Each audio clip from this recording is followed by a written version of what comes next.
Mpendwa wetu, shalom. Bwana Yesu asifiwe sana. Tunamshukuru Mungu sana kwa neema zake na rehema zake. Kwa kweli amekuwa mwema kwetu sote, hata mimi na wewe. Haijalishi changamoto ambazo mtu anaweza kawa anapitia, yeye bado ni mwema. Kama unanisikiliza, hauko hospitali, hauko kitanda cha ICU, hauko kwenye unatumia magongo kutembea. Ndugu yangu, Mungu ni mwema. Bwana Yesu ni mwema. Ni mwema, haijalishi changamoto. Pendwa wangu, tuna masomo kadhaa ambayo mimi nina roho ya Mungu ananidai moyoni mwangu yatoe.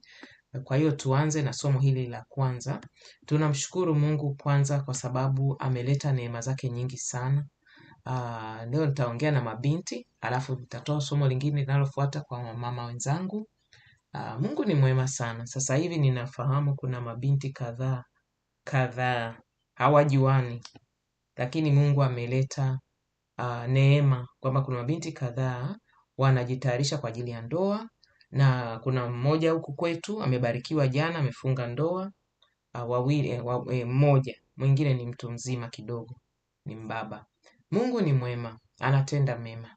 Ninachoomba ni kwamba Mungu atusaidie, atufundishe wamama tuwe na maarifa. Yaani binti, tambua kwamba una neema kupata maarifa mapema kabla hujaingia kwenye ndoa. Ukiwa na hiyo neema, usichukulie kwa wepesi, usichukulie kwa urahisi. Shetani asikudanganye ukasema kuna vitu muhimu kwanza zaidi ni hivi kabla ya hivi. Hapana. Hapana.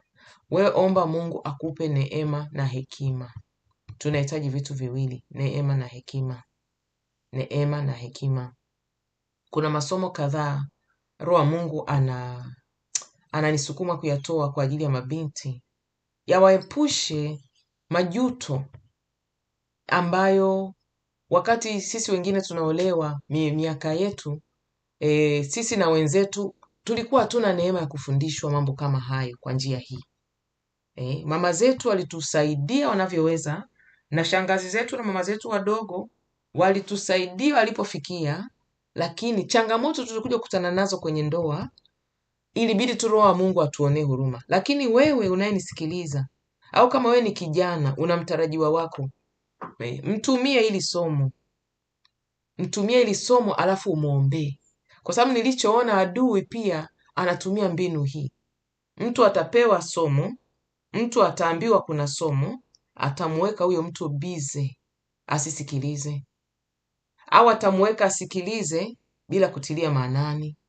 Shetani ni mdhalimu sana, lakini roho Mungu alikuwa akinisemesha hata kwa mimi mambo yangu binafsi, na akaniambia waambie wamama na mabinti waache kumlaumu shetani kwa kila kitu, waache kumlaumu.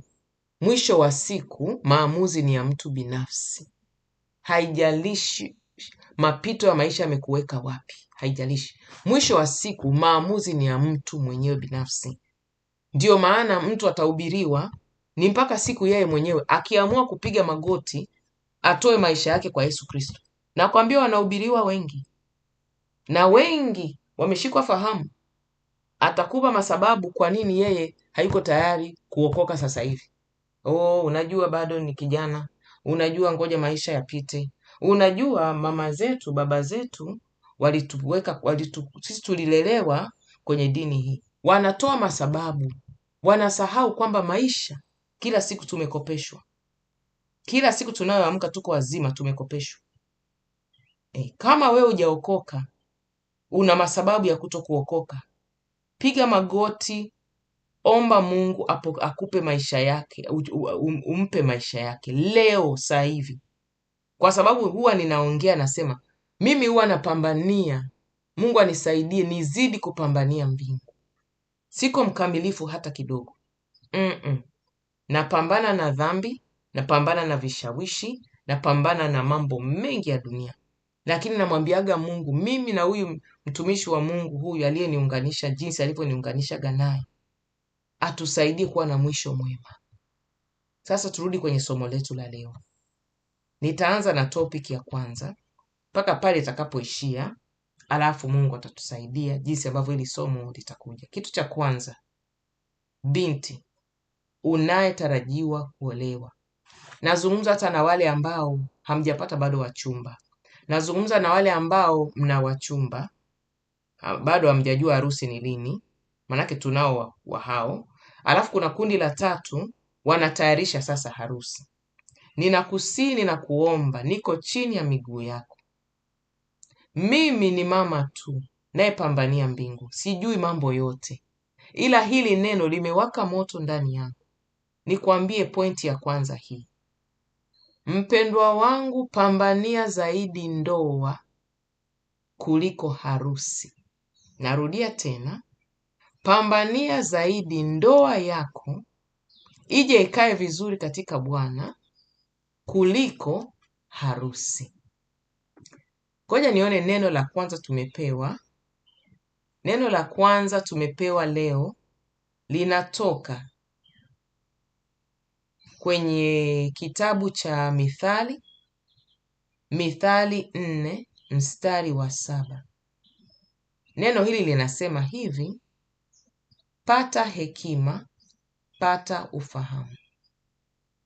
Pata hekima, pata ufahamu. Tunalisomaga hili neno kwa haraka, tunalisomaga hili neno kwa wepesi. Pendwa wangu, kuna hekima, kuna ufahamu. Kuna hekima, kuna maarifa, kuna ufahamu. Maarifa ni taarifa fulani kuhusu jambo fulani. Kwamba afya ya mtu inatunzwa 1, 2, 3, 4. Ili moyo wa mtu ukae vizuri, pressure ya mtu ikae vizuri, afya ya mtu ikae vizuri, pressure ya mtu, sukari ya mtu ikae vizuri, ili nyumba ijengwe kuanzia mwanzo mpaka mwisho ili iwe imara. Kuna nini? Kuna maarifa. Kuna maarifa unapewa. Ili uchumi wa mtu ukae vizuri, unatakiwa taarifa zake ni hizi. Ili ndoa ya mtu ikae vizuri, maarifa yake ni haya.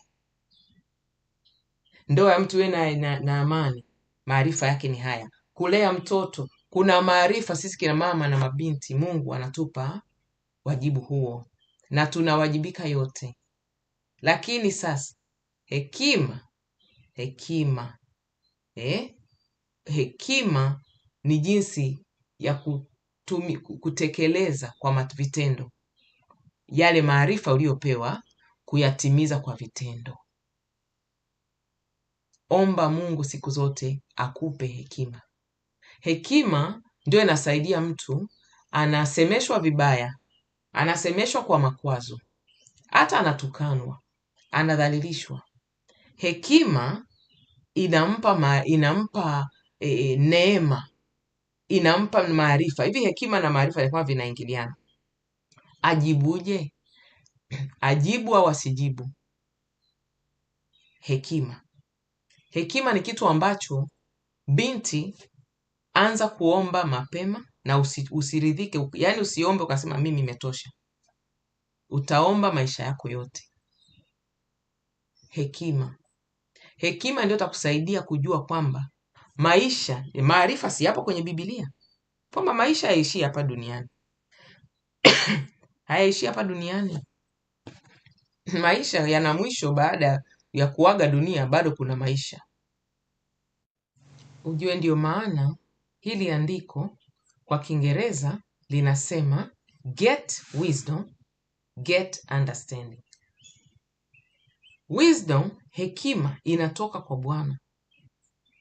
Nakwambia wasomi wote ukiunganisha wa dunia hii, ukawaleta wazee wote waliopata neema ya kuishi miaka sijui 100 na ngapi duniani hapa, waunganisho wa dunia nzima, hekima yao ikiunganishwa yote, wasomi wote wenye ma-PhD, kuna wengine wana PhD moja, wengine wana zaidi ya moja, ukiunganisha wote hao hawalingani na hekima ya Bwana Yesu, hawalingani na hekima ya muumba wetu. Ukisha kataa hekima ya Bwana Yesu, wewe ni wa kuhurumiwa na kuombewa tu, kwa sababu dunia hii aliyeiumba ni yeye Mungu. Yesu Kristo ni Mungu tunamwamini Mungu mmoja huyu Yesu Kristo. Watu wanasemaga kuna Baba, Mwana na Roho Mtakatifu. Ni yule Yesu Kristo. Aliyeiumba ni yeye dunia. Anayeona mapito yetu tulivyozaliwa ni yeye. Huyo mtarajiwa wako anajua amezaliwa wapi, amezaliwa kwenye familia gani, amezaliwa kwenye mazingira gani, na amepitia mapito gani, na yale mapito yamemwathiri kiasi gani.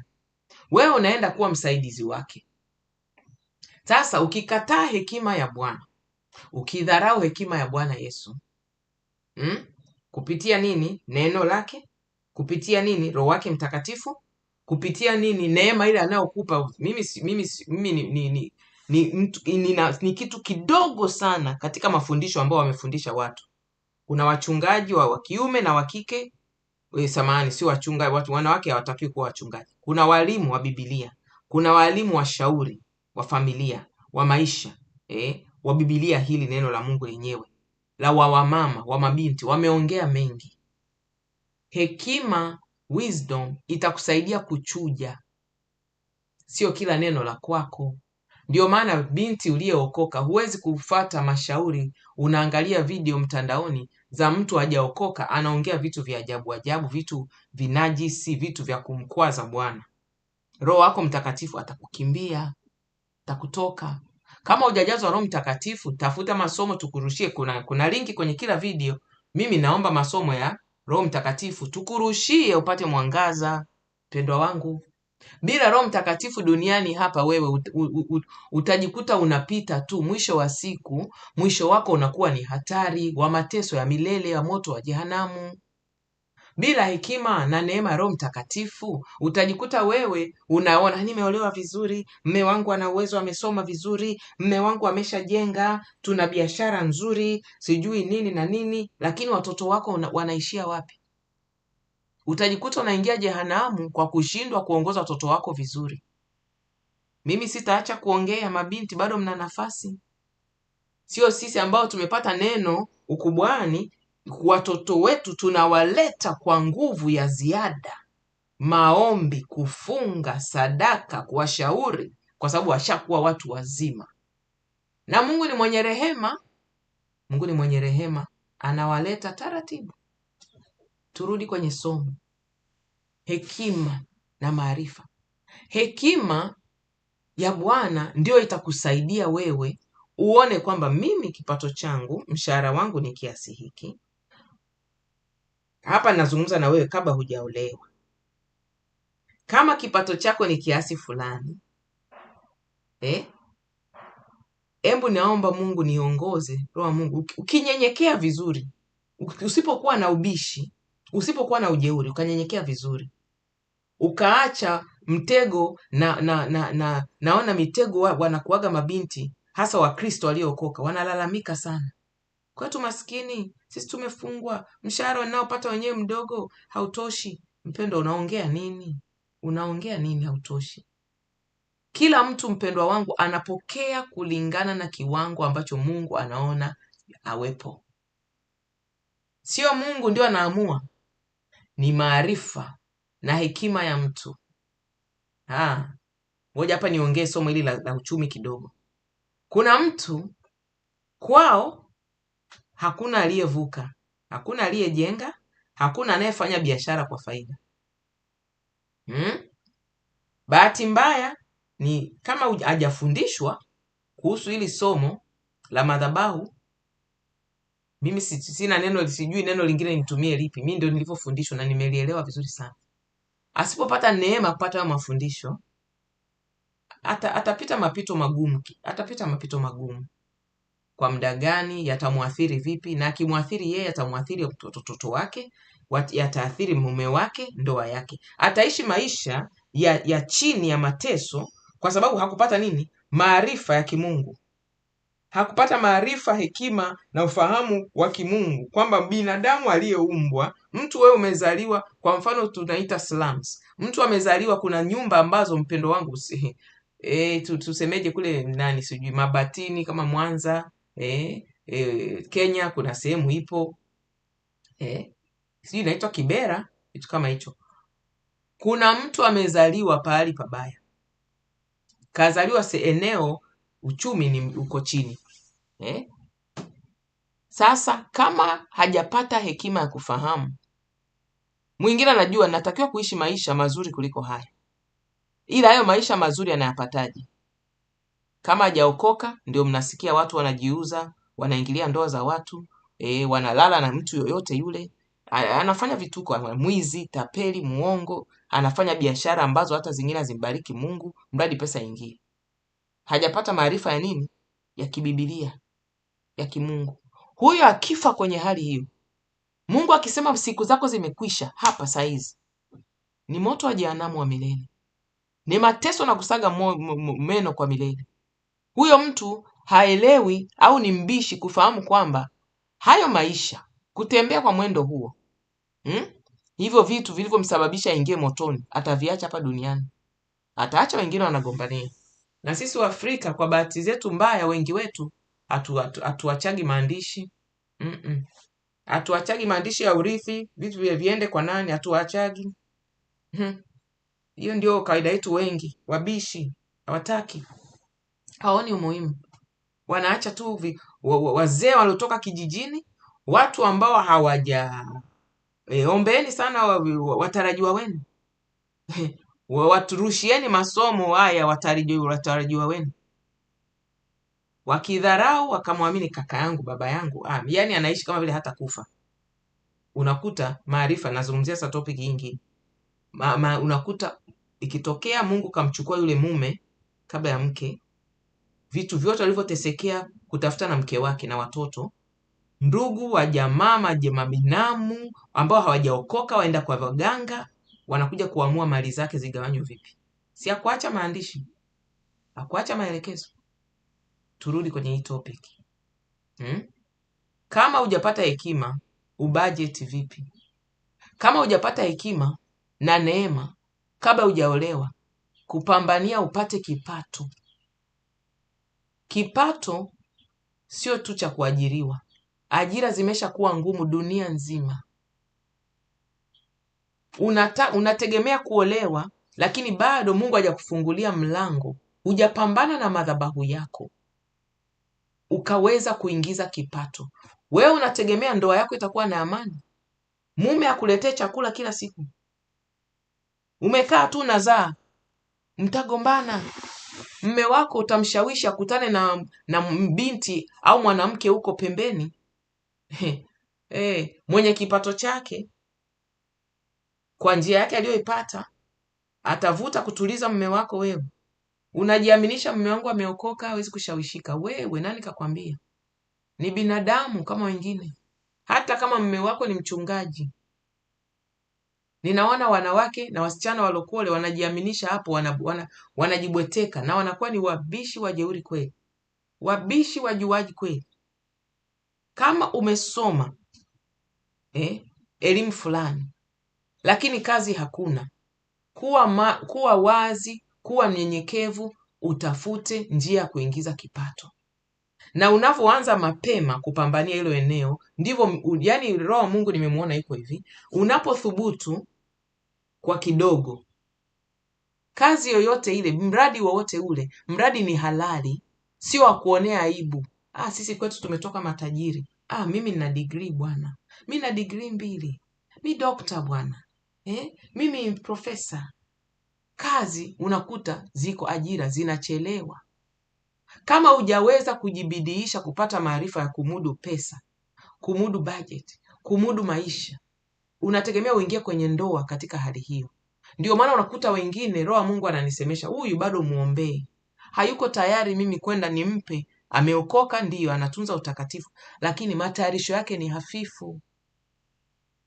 Anaweka nguvu yake, anaombea harusi, afanye harusi kuliko afanye ndoa, kuliko ndoa yake ikawe vizuri. Anaombea vitu vya kuonekana. Harusi ni kitu cha kuonekana, umevaa vizuri, umependeza, watu wamekula, wameshiba, vitu hivyo hivyo, ni kitu cha kuonekana. Lakini maisha ya baadaye ya pale, matayarisho yake unakuta wengine wanayafanya mahafifu au hawayafanyi kabisa. Wanasahau baada ya harusi kuna ndoa. Baada ya harusi ndio maisha yanaanza. Ndio maana Waafrika tuna kawaida moja ambayo huwa inanisikitisha sana.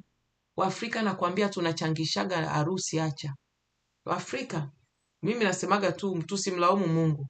Mungu hana upendeleo, lakini sijui Afrika tuliingiliwaga na kitu gani? Tunachangishaga harusi mamilioni na mamilioni. Watu wanakula chakula, wanakunywa, wanavaa, tunalipia ukumbi, tunalipia kila kitu, chakula, vinywaji. DJ atachukua milioni zake hapo, sijui ni 500,000, sijui milioni, kila kitu, chakula, vinywaji, nguo, viatu, kila kitu. Baada ya hapo, maharusi wanaenda kukaa chumba kimoja cha kupanga. Kwa mpangaji ambaye hana Yesu, ndivyo ambavyo tunafanya Waafrika wengi.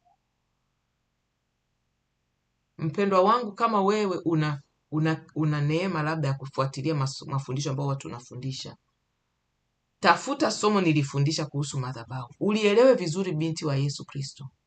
Kama ulioni, manake channel sasa inachanganya, inakuwa inamechanganywa na mavideo mengi, njoo kwenye linki hapo kwenye inbox. Wewe ingia tu, ni kundi hilo la mapokezi. Utakuta watumishi tu. Tukisha kusikiliza shida yako tutakutoa. Sema naomba mnitumie somo la madhabahu. Usipoelewa unaingia kwenye ndoa, we somo la madhabahu ulilidharaugi. Halikuhusu, mchungaji wako hajafundisha. We utakutana na mambo kwenye ndoa. Utaomba, utalia wewe kwa miaka, wakati ungepunguza hayo machozi, ungepunguza huo mlima kabla ya kuingia kwenye ndoa. Utachelewa kufurahia ndoa yako wewe vizuri. Utachelewa kusuluhisha matatizo ambayo kila ndoa lazima ina matatizo, kwa sababu ulikataa maarifa ya Bwana. Kumbuka tumepewa Mithali 4:7, pata hekima, pata ufahamu. Mimi sijui yote. Umefundisha mambo mengi ya kiroho. Pata hekima, pata ufahamu.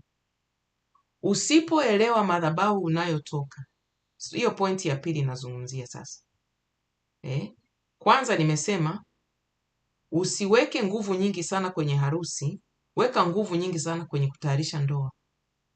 Weka nguvu yako nyingi kutayarisha ndoa. Ndio maana unaona wengi ambao, nimalizie topic iliyopita, roho Mungu ananisaidia. Wengi ambao harusi zao ni simple.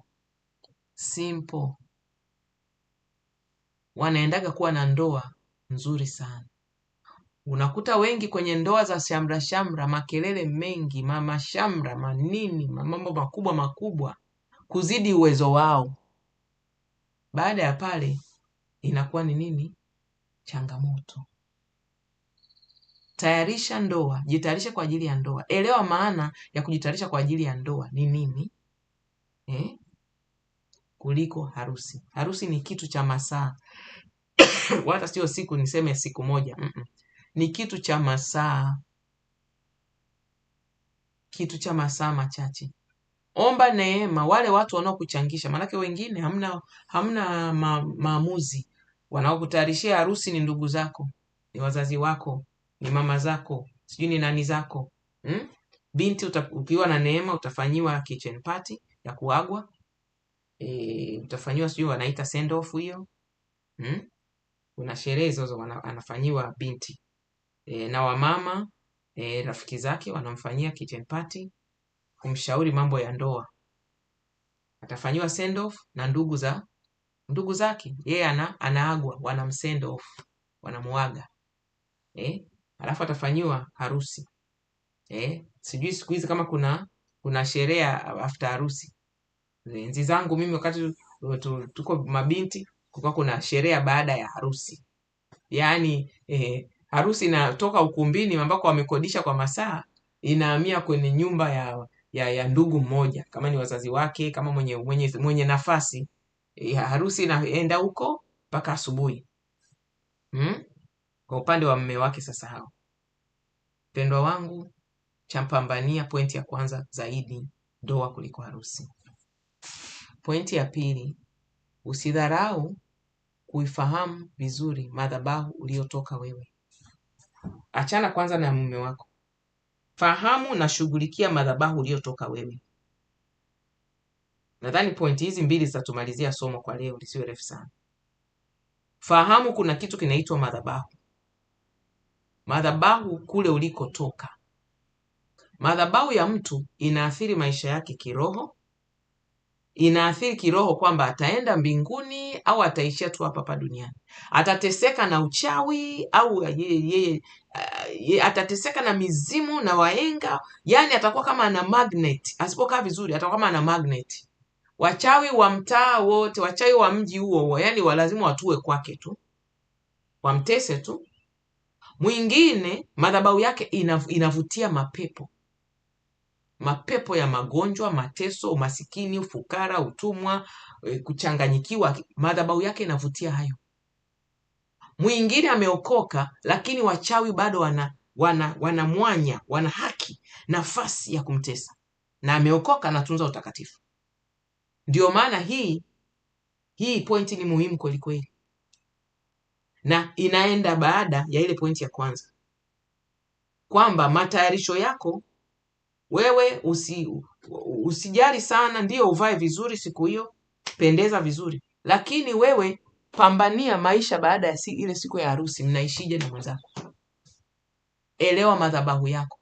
Pointi ya kwanza, madhabahu kiroho, inaathiri kiroho na itaathiri kama wewe na nyumba yako mtaleta uwepo wa Bwana, mtafanya kazi ya Bwana, mtakuwa mnaomba maombi yenye majibu, mtafundisha watoto na wenzenu kwa mfano kwamba mtu ambaye kuokoka kuna faida, hebu nimfuate Yesu, hebu nikimbie dhambi. Mtafanya kazi ya Bwana pamoja, ambayo itawasaidia siku ya mwisho muingie mbinguni au mtupwe. Ondoka kwangu mtumishi ndiye mdhalimu. Mtu yote aliyeokoka ambaye hawezi kushuhudia mtu, bado anatakiwa kufanya kazi ya ziada. Roho wa Mungu amsaidie. Unatakiwa uvute watu kwa Kristo.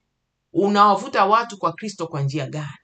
Kwa jinsi unavyoishi, kwa maarifa. Kumbuka tumeambiwa tupate hekima, tupate maarifa. Kwa maarifa ya Kristo uliyejaza ndani yako, jinsi unavyoishi. Hekima, kumbuka tumeambiwa hekima, unaongea kwa hekima, unafanya maamuzi kwa hekima.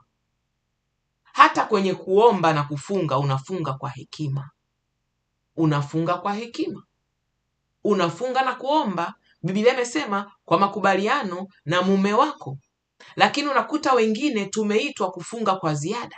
Una balance, mahitaji ya mume wako yanapatikana, na wewe unafunga na kuomba kwa jinsi ulivyoitwa.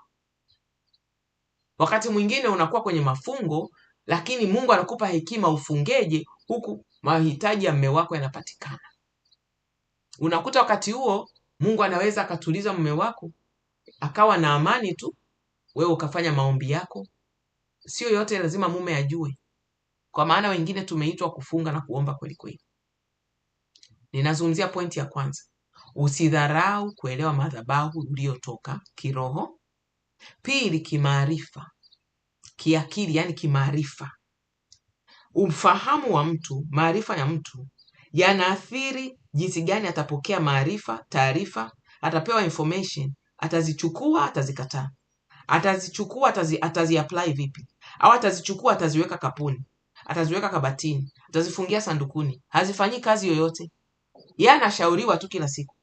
Na kibaya zaidi, yeye amewekewa ile ya kusema, unajua mpendwa, wewe unavyoenda kusimama kwenye nyumba yako, utawaambia watu wakuombee, lakini nakuhakikishia hivi, hata mchungaji wako, watu wote unaowaambia wakuombee, ujue na wao wana vita vyao. Asilimia unayoomba uombewe, hakikisha wewe asilimia mara 2 ya zaidi ya hapo unaombea wengine. Vinginevyo majibu yako utaona yanachelewa. Utamlaumu Mungu bure. Mungu sio mdhalimu. Mungu ni mwenye haki. Kila mtu anachopanda ndicho atakachofanya nini? Atavuna. Haleluya. Unachopanda ndicho utakachovuna. Whatsoever a person soweth, Biblia inasema, ndicho atakachovuna. Mpendwa wangu, unavyojikita, unavyojiweka kiroho na kumtumikia Bwana. Hiyo neno liko wapi? Nilikuwa natafuta liko wapi. Liko Wagalatia 6 mstari wa 7. Wanaogopa kunukuu maandiko nikakosea. Inasema kwa kuwa chochote apandacho mtu ndicho atakachovuna. Mpendwa wangu binti unasubiri kuolewa, una nafasi nzuri sana ya kupanda mbegu. Kuna binti zangu ninawafahamu, wale waliopata hekima kabla ya ndoa, walikuwa wanaombea wengine, wanaombea kanisa, wanaombea watu wa Mungu, watoto wao, wanaombea nchi. Ndoa zao, changamoto zao ni chache kuliko wale ambao walizoea maombi ya kibinafsi, kujiombea wao tu. Yaani wa maisha yao ni wao tu. Kipaumbele ni wao tu. Panda vizuri kwenye kazi ya Bwana, tena bila ubinafsi, nao Mungu atakusaidia, utavuna. Kuna wengine sisi watoto wetu hawakupaswa kabisa hata kusikiliza Injili kwa mapito waliopita watoto wetu, na ni wakubwa. Lakini tunavyojikita kubeba watoto wa wengine, kushauri watoto wa wengine, kutegemeza watoto wa wengine, unashangaa safari wanayopita, unamshangaa Mungu. Unamshangaa Mungu sana. Unamshangaa Mungu sana. Kwamba Mungu anawahurumia, anawapeleka kwenye njia ambayo unamtukuza tu Bwana. Nimezungumzia elewa madhabahu uliotoka kiroho, elewa kimaarifa, elewa madhabahu uliotoka kiuchumi.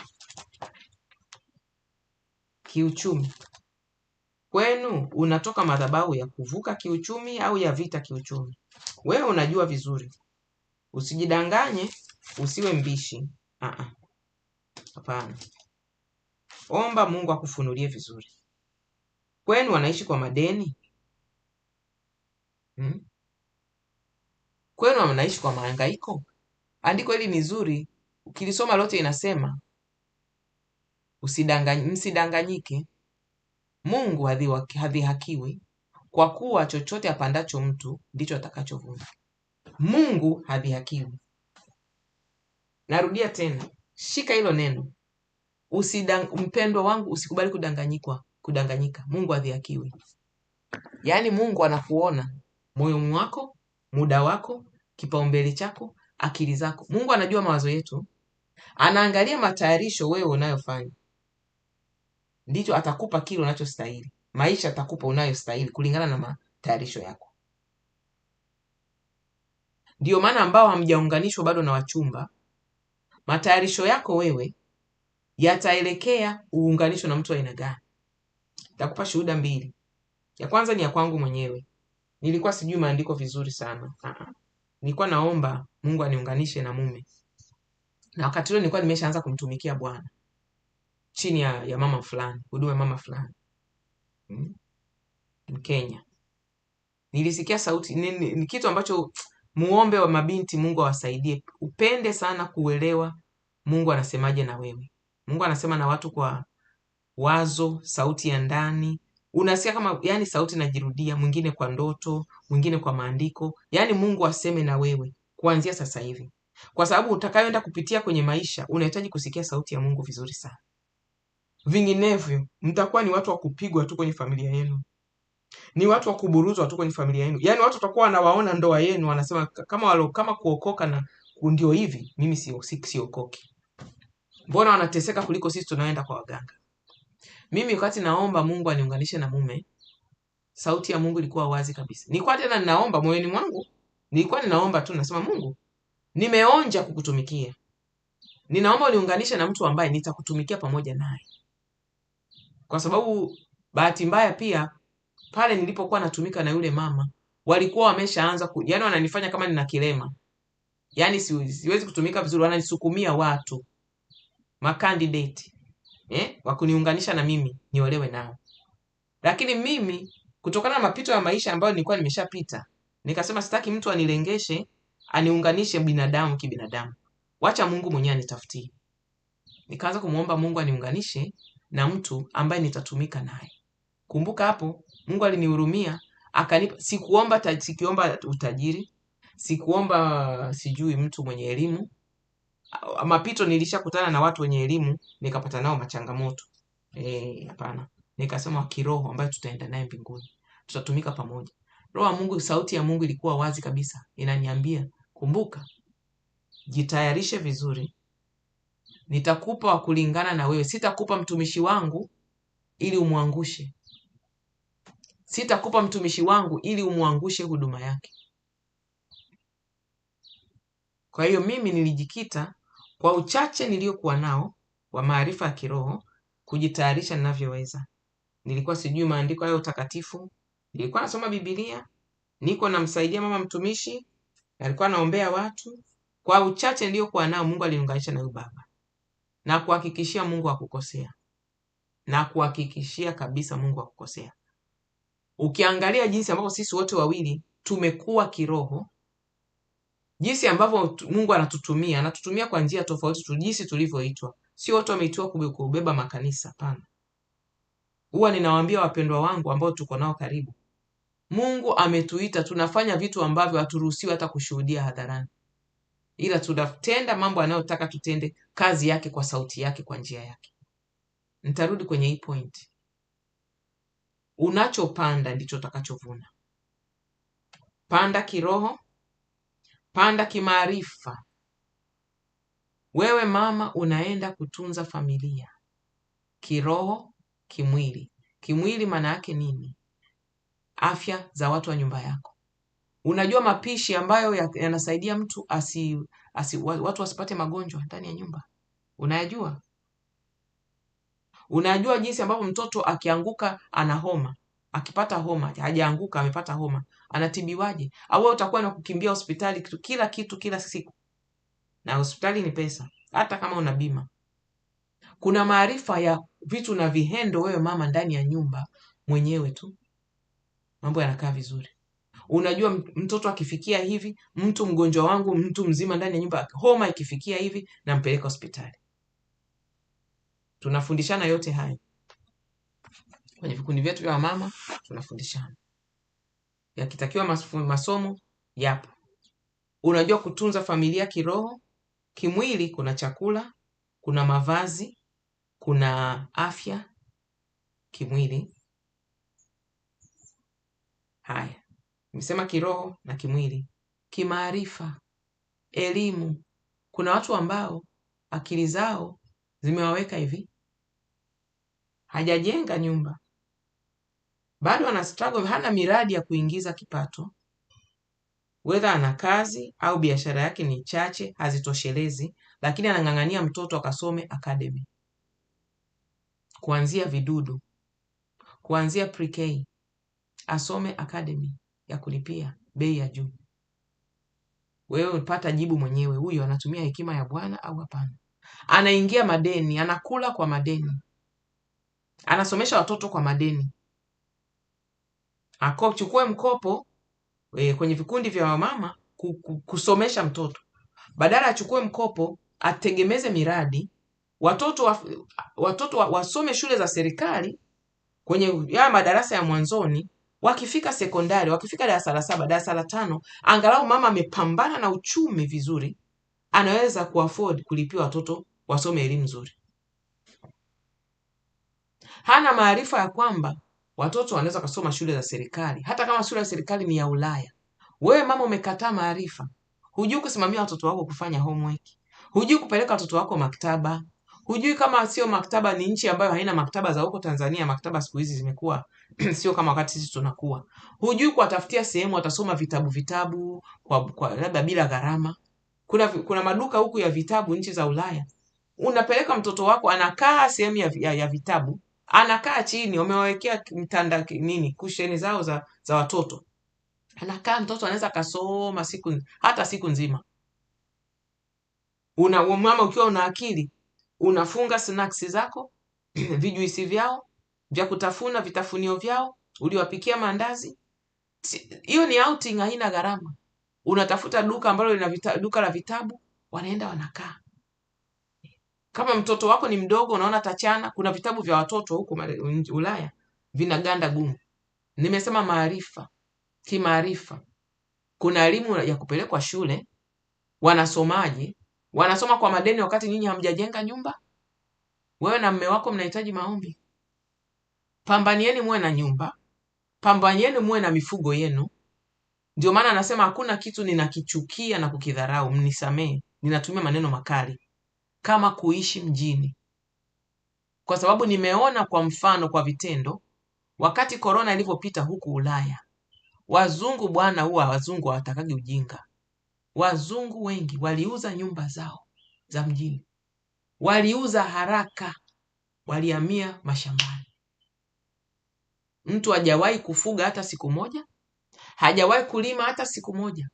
Wazungu niliona wanapambania.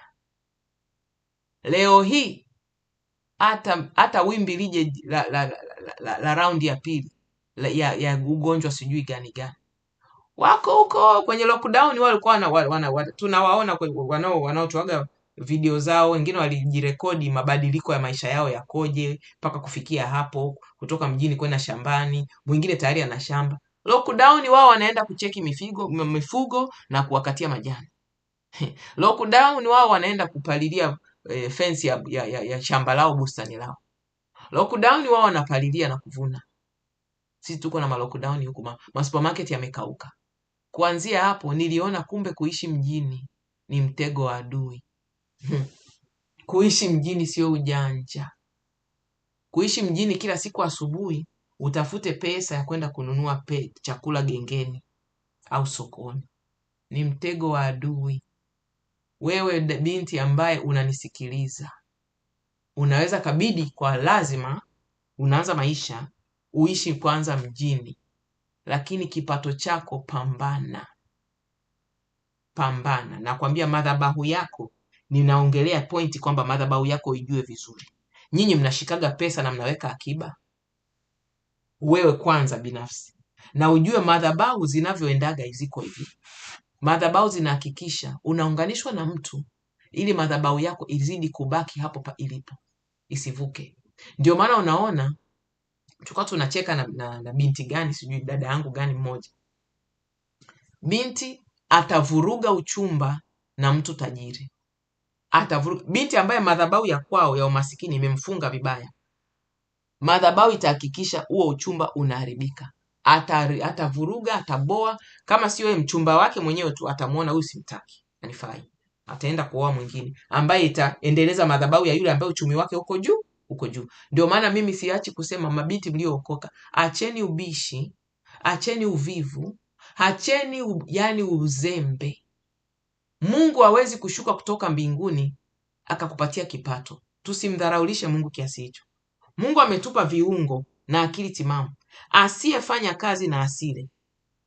Kama unafanya kazi, pesa inayoingia haitoshi kutimiza malengo yako, muulize Mungu, kwa nafasi hii niliyopo, nikiwa ofu hapa kazini, ninaweza kufanya mradi gani?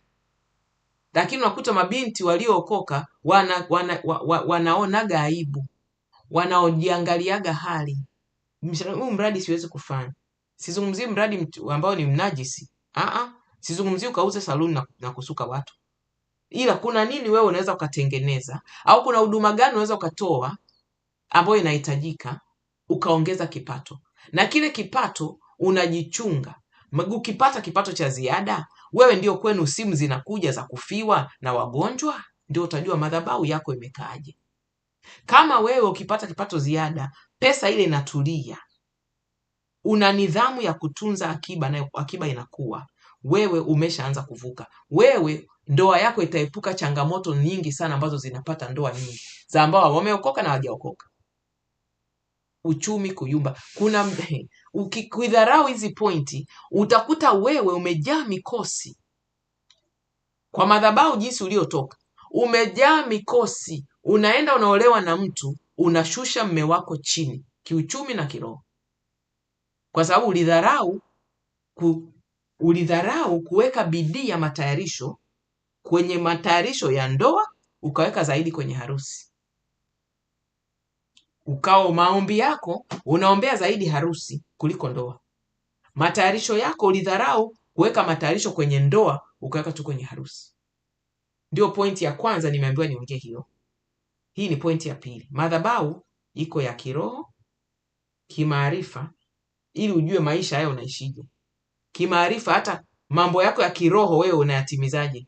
Usipokuwa na maarifa, wewe utakuwa unaenda mikesha ya wamama, nyumbani hujapika, mume wako hajatulia, mume wako hayuko comfortable, mume wako hayuko vizuri, ndoa yako hayuko vizuri, unaenda tu kukesha usiku mzima kwenye maombi. Nyumbani umepaacha sio vizuri. Maombi yako mpendwa yangu yatagonga mwamba. Maombi yako yatakuwa ni bure, kwa sababu hujatimiza wajibu wako kwanza kama mke. Unaenda, nazungumza na mabinti waliookoka, unamweka mume wako vizuri. Mume wangu, ningeomba siku fulani kuna mkesha kina mama, ningeomba nikahudhurie.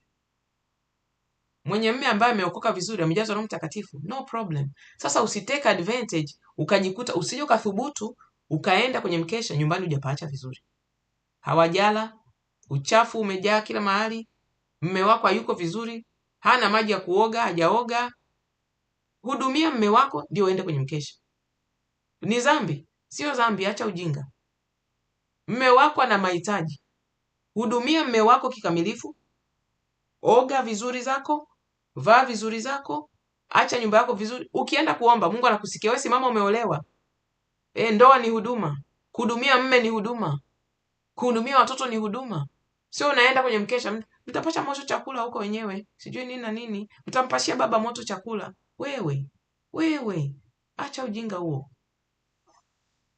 Kimaarifa yatakusaidia utimize vipi safari yako ya mbinguni, usikose mbingu. Usaidie vipi watu wa familia yako, wa ndani ya nyumba na nje ya nyumba. Utaolewa kwenye familia kuna ndugu za mume, utawavutaje waje kwa Kristo? Utakutana vipi na changamoto. Ndio maarifa hayo tunayoomba. Kiroho, kimaarifa, madhabahu, kiafya. Kwenu kuna magonjwa. Kuna magonjwa ya kurithi kwenu. Kila familia magonjwa ya kurithi. Hata kwetu kuna magonjwa ya kurithi. Unapambana nayo vipi? Kiroho na kimaarifa. Kama una ugonjwa wa kurithi, kwenu mna kisukari, wewe unakula mafuta aina yoyote, wewe unakula kiwango cha wanga sijui nini, starch za aina yoyote, nafaka za aina yoyote, unga unakula ule mweupe kabisa, umekobolewa mweupe, umetolewa kila kitu, vinutulisho vyote vimetolewa, ndio unaokula. Utafuti maarifa ya afya. Na kisukari kisikupate, kwani wewe ni nani? Lazima kisukari umekileta mwenyewe. Sukari unajaza sukari kwenye chai. Mboga za majani kwako ni kituo cha polisi. Ulagi mboga za majani. Ukipika mboga za majani unajaza mafuta mengi. Hujui kupika kwa njia ya kutunza afya za familia. Utaleta magonjwa kwenye familia. Utashika watu wachawi bure, unalogwa ugonjwa. Hakuna. Ulikataa maarifa ya Bwana. Ulikataa maarifa. Haleluya. Madhabahu. Elewa ulikotoka. Kiroho, kimaarifa, kimwili na mamlaka kiafya. Kiuchumi. Imekaaje? Elewa kwa nyanja zote za maarifa za madhabahu ya mtu inakaaje. Ili somo kama hujawahi kulisikia, wewe njoo kwenye hiyo linki, omba tukutumie hilo somo, tutakutumia. Hilo linki ni kwa ajili ya mtu anakuja, ushauri, tunampa ushauri, anaenda zake. Hatuna yani huduma kuanzia mwaka huu Mungu ametupeleka ni engo nyingine. Na haturuhusiwi hata kumwambia mtu. Engo nyingine. Tunatengeneza, tunapambania mbingu kwa neema yake. Hatuna jinsi. Pendwa, Roho Mungu ananishuhudia somo limetosha. Zimefika dakika mpaka 50. Somo limetosha. Mungu akusaidie, akuhurumie na anisaidie mimi na anihurumie. Yale ambayo natakiwa kufundisha, nifundishe moja baada ya lingine. Ila kwa leo tunaishia hapa. Ukiwa na swali, ingia kwenye link chini ya hii video. Usiache swali kwenye comments, kwa sababu nafasi ya kusoma comments saa nyingine tunakuwa hatuna. Tuna mambo mengi Mungu ametuwekea mbele yetu. Ingia kwenye linki, uliza swali kwenye hiyo linki. Ni linki ya kundi la WhatsApp. Ingia, uliza, utusubirie. Tuna tofauti ya masaa na nchi uliopo. Kama wewe hauko nchi ya Marekani, tofauti ya masaa. Unawezekana uko nchi ya Marekani, kuna masaa time zone tofauti. Subiria, mtumishi wa Mungu atakuja hapo, ataona swali lako, atakuhudumia inavyotakiwa. Tuombe. Bwana Yesu, tunasema asante kwa wale ambao umetusaidia leo, umetushauria, umesaidia tuwashaurie mabinti wanaotayarisha ndoa. Baba, kunawezekana kuna vijana wakapata neema, wakaona hili somo linawafaa watarajiwa wao. Kuna wengine utawapa neema ya kusimama nasi kwenye kazi yako, akasema hili somo ngoja nilirushe kwenye makundi ambayo niliopo. Wote uwabariki, wote watakaosikiliza na kufuatilia hili somo na kulirudia tena, watakaoomba labda audio, watakaoandika kwenye madaftari yao. Mungu, ninaomba uwakumbuke, wapiganie, kwa maana hizi dakika 50 ninaamini kabisa sijapoteza muda. Ninaamini kabisa sauti yako imenisemesha nitoe hili somo. Kuna mlengo ambao hili somo litamfaa. Kuna yule ambaye utamhurumia kwenye hili somo. Mpendwa wangu, ninaomba Mungu wangu wa mbinguni, mpendwa wetu huyu anayesikiliza, Baba umkumbuke, umpiganie. Atayarishe ndoa yake sahihi. Atayarishe ndoa yake ambayo itakutukuza wewe, ndoa ya kupeleka watu mbinguni, ndoa ya kumsaidia yeye akaenda mbinguni. Asiishie tu hapa mapito ya dunia, changamoto za hapa dunia, kufurahia tu hapa dunia, mwisho wa siku mbingu ikamkataa. Tunasema asante. Unirehemu kwa yale machache ambayo nimetumia maneno sio sahihi. Kama nimetumia maneno sio sahihi, kama sikuelezea inavyopaswa, kama sikueleweka, ninaomba Roho Mtakatifu anijazie pale ambapo nimepungukiwa, kwa maana na mimi ni binadamu. Tunasema asante. Tusaidie, tuhurumie kwenye masomo mengine atakao kuwepo baadaye. Kwa jina la Yesu Kristo Nazareti tunaomba na kushukuru. Amen. Amen. Barikiwe mpendwa wangu, na Bwana Yesu akubariki. Tumia linki hapo chini kama una swali, kama unahitaji masomo mengine tutakutumia. Amen.